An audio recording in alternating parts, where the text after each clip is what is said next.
Alright guys, TacticalRab back again today. Hope you're all doing well and enjoying your day so far. We are now entering the 4th year of the CDL, and thus far there has been no expansion. We are still with 12 teams. Even last season there was talks we might only have 11 before the Boston Breach came into effect. Daniel So, though, from the CDL side has stated there is a lot of interest in getting new teams. Whether we get them for the next season is up for debate. Very much intrigued to your thoughts in the comment section below. Hit the like button if you enjoy. Subscribe if you are new as always. I'd greatly appreciate it. It really helps out the channel. Thank you very much indeed for doing that one. Plenty to discuss. Not long until the new game comes out, but of course we were hoping that this time in the CDL's lifespan, at least 2-3 years in, we would have more than 12 teams. Going from 12 up to 14 is a bit messy because 14 isn't a great number for, if you want to make 2 groups of 7, it doesn't really work. Doesn't split very evenly. The perfect number, of course, is 16. Is there enough interest in the CDL to go from 12 up to 16? We thought that there would be at this point in time, but it's not really a massive surprise if some of these organizations are a little bit hesitant, but apparently many are still interested. It's just potentially about getting the price right, because these organizations the current organizations want the price of their franchise spot to be going up, but maybe new organizations don't want to pay the 25 plus, the interest millions that would be required. We'll discuss that here in a second. Firstly, just wanted to say from Doug St. Martin, he's at it again. This guy knows how to farm impressions. I will give him credit. New Halloween costume. He gets the full clan outfit. It's actually kind of impressive. He's gone all out here. Still got the sleeveless jersey on, but he still has room for kind of the clown pants here. He's got of course he's got the nose. He wore this on the stream all last night. I think he took the nose thing off, but kind of impressive stuff. And I thought this is pretty funny actually that CDL Pal puts on the Breaking Point Twitter. These two may indeed be the same picture here. So yeah, Doug knows what he's doing. He's clowning himself again. And look at this guy. He was doing pull-ups, I think, in the clown outfit. So the chat was having a good time for sure. But look, it's a question mark for Doug really and other players in Doug's position. A lot of these guys will think, well, why not expansion can come along? Because I honestly do think there's a good chance if expansion arrived and it went to 16 teams today, Doug might get a starting spot somewhere. Just because right now he's on the Boston Breach Academy, but he's one of these players, and with the personality that he does have, for good or for ill sometimes, he's one of those players on the cusp of, if expansion was to arrive, some team might say, hey, look, we're just going to build around Doug and try and build a team that works. Because at the end of the day, if you've got 16 more players in the league, 16 players from challenges, Doug might end up getting included in those kind of conversations, right? I'm sure that's kind of Doug's hope, at least, that expansion arrives, because with 12 teams, very unlikely Doug gets on a top team. But with 16, there's actually a chance he finds himself in the CDL, and at that point he can, win champs or whatever he's trying to do. He just needs to get his foot in the door, first of all, on a starting roster. LEG, of course, one of the teams. We'd hope that there's not going to be a third Los Angeles team or anything. Just wanted to give him credit for this, because I did kind of roast them a few weeks ago for talking about how their YouTube numbers were crazy good, despite the fact that a lot of them were short. In fairness, I'm sure a lot of those shorts are high quality content. On the Warzone side, but they just hit 100,000 subscribers on their YouTube, and they actually have 500k on TikTok, which is pretty crazy. I don't know which the biggest COD channel is, or the biggest COD team is on Instagram. I'm pretty sure it was Atlanta FaZe for quite some time. Maybe it still is. But they've obviously done rather well here. I think they brought in a couple of people to work on, especially Warzone shorts and TikToks, and they've made massive progress. This I think is really cool. Now, of course, it's a question as to whether this really converts anyone into being a fan of LAG, just because they're, followed on YouTube and TikTok potentially for Warzone class setups and stuff, doesn't necessarily mean that any of those people are going to be interested in their actual organization and team, but it's cool nonetheless, because it's at least building the brand, it's at least getting the kind of Los Angeles Guerrillas branding and logo out there, and then I'm sure some percentage of the people that currently follow their socials for their short content on Warzone and stuff will get interested if they do other short content on their actual pro team. So I think this is really cool. I think other teams should consider doing a similar thing, and LAG have arguably been first to the party here, so definitely want to just shout them out for that, because content is better than no content. Speaking of content, OpTic now have their RL, the Rocket League, of course, Esports decals in the game, and this is just it's kind of frustrating really, because they only got a team very recently. I don't know if Envy had a Rocket League team before, because of now, or obviously everything that was Envy is now OpTic, but they picked up a Rocket League team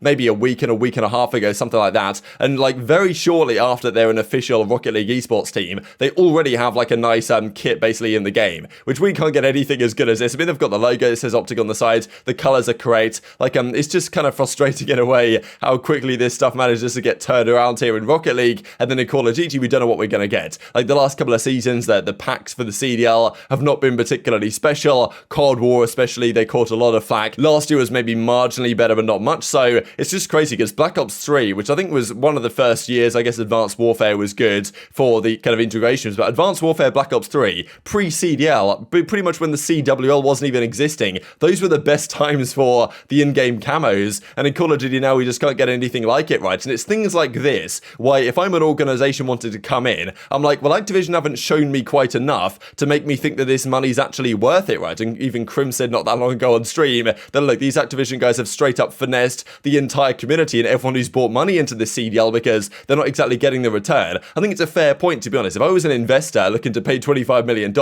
and I actually followed the scene, as some of the investors don't, they just put money into esports and hope it returns a golden goose in a few years' time. But I'd be thinking, well, Activision sold these teams XYZ that they were going to do this and the CDL was going to be this big in however many years. I don't know exactly what Activision told these organizations to get them to sign the deal, but I'm sure part of it was, okay, yeah, well, we're going to bring in all these Call of Duty fans. The Call of Duty audience that plays COD is absolutely massive, and we're going to convert those all to CDL fans, and the COD League is going to be as big as the NFL, all this type of stuff. I'm sure they were mentioning, like, based on the numbers, but obviously a few years later, the game is, if anything, even more catered towards the more casual audience and doesn't care about competitive than it was before, and it does look more and more like the whole CDL was just, you know, massive money grab for Activision. I'm sure that's how a lot of people see it. So I think there's good reason for investors to think twice as to whether Activision and the CDL are actually pushing this league in the direction that they would want to go to actually make it profitable for some of these teams, not just for Activision Blizzard Esports. So look, we've seen some other things happen recently. Paris Legion, they are now the Las Vegas Legion. Still no new team though along this front, because we thought the Vegas spot might be getting reserved for another organization. We even heard rumors that Cloud9 might have wanted the Vegas spot probably this time last year. That of course turns out not to be happening. Now Ravens are getting sold effectively to Koi, so they're now going to be operated by a Spanish organization. That may mean next season, if they get permission, that Ravens and London might just get brought to Madrid or Barcelona, and then there's no London team anymore. So it's like, well, we need a London team, so what's going to happen there, right? Are we going to get new investors in or whatever? And then of course we saw last season when OpTic and Dallas merged, which the CDL I guess approved, there was even the talk we might only have 11 teams before the Boston Breach came along and made that spot. So that's the thing, there are organizations like the guys behind Boston, and first of all, Boston have done a good job in the CDL, have built a good brand, been very impressed by the work they've done over the last season. There are organizations like that out there that are willing to buy spots in the CDL if the opportunities are available. Are there organizations out there willing to pay more than the initial buy-in and 4 at a time to make it happen to go up to 16? That's the big question. So an article comes out yesterday with the general manager of the COD League, Daniel Sai, talking about CDL expansion, saying right now we're obviously welcome to entertaining it. Obviously there's an evaluation process with that to make sure they are the right fit. So, you know, classic kind of politician's language here to some degree, which I don't exactly, you know, mind, but at least he does confirm there's a significant amount of interest, right? He says right now we are welcome to entertaining expansion, and we do receive interest from outside organizations. We've now heard this for quite some time. There's you know, the potential openings for expansion, that there are teams interested, right? And he hasn't outright said they are actively pursuing expansion and trying to make it happen ASAP, but they are at least evaluating the offers that are coming into the table here. And as he kind of, well, goes on to say, that's the most important thing, making sure we have strategic partners that will help us grow the Call of Duty League. And with regards to those organizations, obviously there's an evaluation process with that to make sure they are the right fit. So definitely some interesting wording here, like kind of saying like a lot of words without necessarily saying too much substance, as you might expect in fairness. But he says that part of it is actually being in the most attractive cities. So some organizations might want to be in certain cities and they might not necessarily fit with where the CDL wants to be. As he says here, like he went on to say that Vegas is obviously one of the fastest growing sports markets, and therefore it's great that there's a team there. We also want to be in really attractive regions. We just wanted to make sure we place franchises in the best possible cities. So interesting comment, really. Like, we don't know what's going to happen going forward. I'm sure like different organizations, if some organizations really wanted to get through,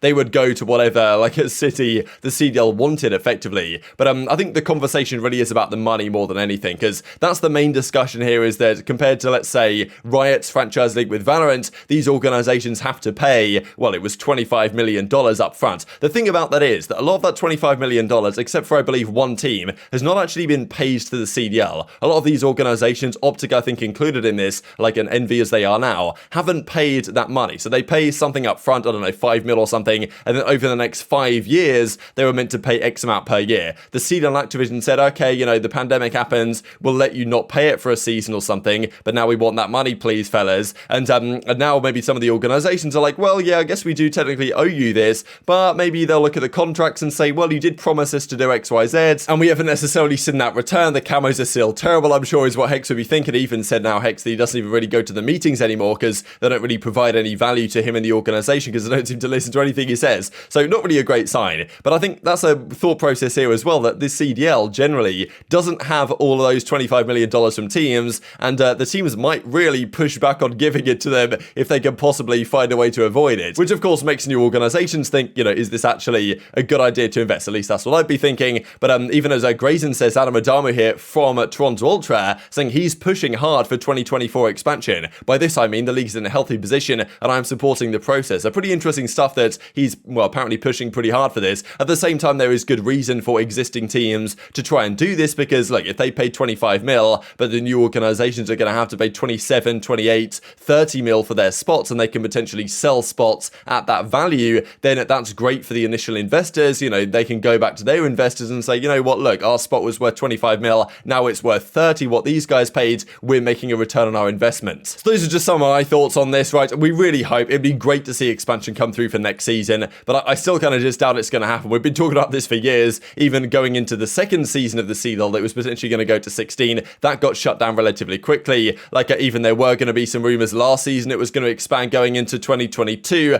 That didn't happen. Those rumors that were going around now got shut down. Going into this season, the rumors got shut down quite quickly. Going into next season, will they get shut down again? Who knows? There are some organizations that are going on. I mean, the Rise Nation, for example, they want to get into the CDL. If they can get the funding, they can make it happen. Cloud9 as well have hinted at it as well, even that, well, Cloud9 tweeted this after the World Championship with Colt Havoc, right, when he was, well, yet to be signed, but are kind of implying that maybe they want to return. So there's some orgs out there, Cloud9 and the like. I mean, what orgs do you think would potentially get involved here? I think C9 would be pretty interesting. They've obviously got the resources to make it happen if they wanted to. And of course, if these organizations did come in, where would they go, right? I think Madrid is definitely top of the list for many. I think even like an Australian team would be great. I think like at one point or another, I'd love to have a Tokyo team, but I'm sure that's a few years down the line if the CDL still exists in the current format. We don't know what's going to happen with the Microsoft acquisition and all that. So definitely tweet your thoughts on this in the comment section below. Do you expect expansion anytime soon? We've seen that he's kind of implied that it's either coming or there's a lot of organizations that have interest, which we do believe is the case. Whether they are the right organizations for the CDL, whether they're willing to pay the franchise fee that Activision want is a big question. And I'm sure that the likes of Crimsix would say, well, look, if they've got any sense, then they will push back on this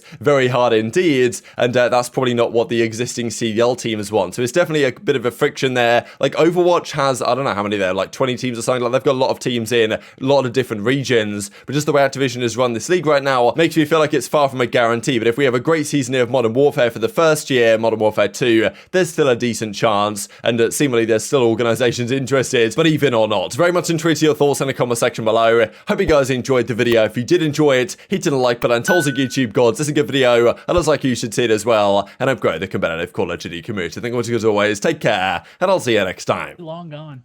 If we're both still playing, we'll be teaming, bro. You're my boy for life. Dude, that's what I'm talking about. Imagine we're just 42, just talking shit on main stage. With that gray beard. Imagine, bro.